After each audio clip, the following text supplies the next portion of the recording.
might be helpful if you explain to us how many other organizations do the same thing that you do in this area. In other words, who else are the other players in the game, and where all the funding comes from. You mentioned federal funds, but it'd probably be good for people to understand that too. Yes. So the other organization in Lancaster County that does this is Bethany Christian Services. It was originally, I believe, Lutheran Family Services, but they closed last year. So that's the only other organization. I mean, I'm only talking about the county. There are obviously other organizations that people are familiar with, like in Harrisburg, it is Catholic Charities. In Philadelphia, it's Highs, Pennsylvania. So it's different organizations, but here, just those two. Just the two of us here in Lancaster County. In terms of the funding, I believe 69% of the funding comes from the government. So it's government grants. Essentially, our office runs because we get a certain amount of money per refugee. Okay, so it's maybe, I think it's about $900 to $1,000 that we get per refugee. And the rest of the funding comes from private donations. That's it. So with the executive order, your funding will stop because you have no individuals to qualify you for the next, per capita check. Correct. Yes. Thank you. You got a question? I have a comment regarding Daca. When I established, together with the School District of Lancaster, the Latino Education Forum, I met this young man, Carlos Gonzalez, who was the president of Hemphill graduating class. And when Carlos came, I said, I need you on stage right now, do a speech. He did a speech perfectly fine. And then after that, he came to me and said, I am an undocumented student here in the United States. And from there on, he graduated with honors, valedictorian of his class, president of his class, and then moved on, came here to HAC, because he didn't have the money to go anywhere else. Graduated from HAC, was the speaker at the graduation at HAC. From there, he went to the #1 liberal arts college in the nation, Amherst College in Massachusetts. Graduated from Amherst, came back, worked at Charitable Services, and then he got the enormous opportunity to go to Great Britain and and graduated just last year with his first master's degree. Now he's in China doing his second master's degree. And to me, this is so personal, because in the process, he was my intern in the governor's office. He was also working for the re-election of Barack Obama in 2012. He's a founding member of the Latino Democratic Caucus of Lancaster County. And when he was here last week, we have this cry out counseling section, because he didn't know if he was able to come back to his country, the only country that he knows, when he graduates with his second master's degree in China. So I implore and I urge all of you. These individuals, they have a name and they have families and they are contributing members of the U.S. So let's make sure that we work together to make sure that Daca consistently help our undocumented students. So thank you for the work that you do.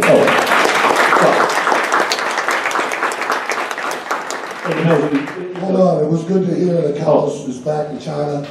But we miss him, don't we? A couple of panelists have mentioned about the fear and the concern that the DACA students have, and whether they're actually DACA or whether they're DACA eligible. And I've seen a lot of students as a counselor coming in and saying that they're concerned about if they were eligible to apply, because they don't know what that would mean for their families. So, that concern and that fear is real for them. And, is that really something that they should be concerned about? Should they go ahead and proceed with DACA?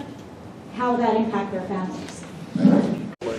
Primary, I agree what you said about people in the Muslim community being scared about traveling. I have friends in the Muslim community right now.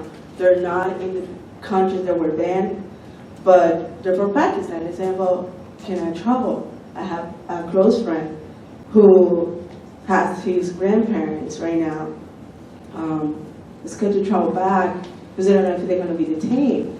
So what should we do with those friends? I mean, what can we do for those friends who are actually scared to travel? Or I hear in the news about people who being stopped and scrutinized about where are you being, or because of your name, or the NASA worker who was stopped, or the Marine guy who was coming in, he was a professor. All those popping ups, people are popping up and talking about I'm being detained, I'm being asked this or that. they are part of the ban. Do you think all those stops are being because of the ban? And are they have the rights to go through your personal info, your web page, your Facebook page, your comments and all that stuff? Just a member of the local community. Quick question, clarifying question. So for, I think it's Audrey, or anybody else who is a DACA kid, when and how can they become U.S. citizens? I'm unclear on that. Never? Why never? Unless you enter on a visa and get married to a U.S. citizen.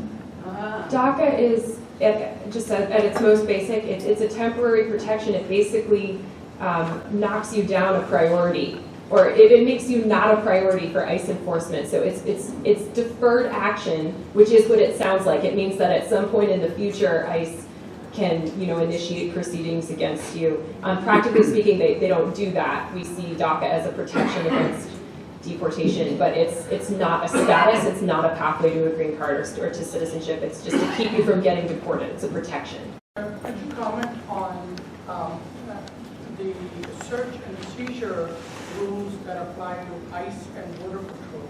There have been concerns that they're not your usual police, and they don't, the usual rules for search and seizure, investigating smartphones and computers do not apply to them, that they can do whatever. Relative to detention, my understanding it used to be expedited returns. If they found you within 14 days and 100 miles of the border, they can expedite your return. That's been expanded now to if they found you within 2 years of you coming across the border, anywhere in the country, they can expedite your return. Do they go through the detention facility and get the rights of a detainee, or do they just get bussed up and taken across the border? I have different questions. The first one is, somebody was taken already by immigration officers. Are they at your facility? It depends. It depends. But if you know the person's last name, date of birth, the country that they were born in, or their alien number, you can just Google ICE detainee locator, and you can find out which detention facility that person is in. And I started doing that because they were bopping people around without telling their families that they were moving, and so people would come and be like, hey, I'm here to visit my dad. And you're like, oh, he's not here anymore. Yeah, I don't have that information. I do have the name of the person and the date of birth. I do not have all that information. But if you know the name, date of birth, and the country that they were born in, that's sufficient. Okay. Yeah. Another question. All the information you guys said is really important, and about if they knock at the door, what you do. And I know of people that a few years ago were in rapes, that they were going in their houses with nothing. They just knocked at the door at 7 in the morning, were immigration officers. They got in, they didn't take anybody, but they took pictures of their passports and IDs or whatever they have, any identification, whatever. 2 of those people have been taken, and they didn't have any method to know where they are. They didn't receive any calls. They don't know if they're back in Guatemala. They don't know if they're back. Even they send it to Mexico. I mean, they don't know anything. That happened 2 years ago? They went to their house 2 years ago. Oh, I see. Took pictures of their identification, and 2 weeks ago, they were taken from their house. They don't know if they have any warrants. Okay. Because it was a big group of people, and they separate after that because they were scared. I know 2 others who trying to move around, trying to figure it out. I know one. To me afterwards. Yes, I will.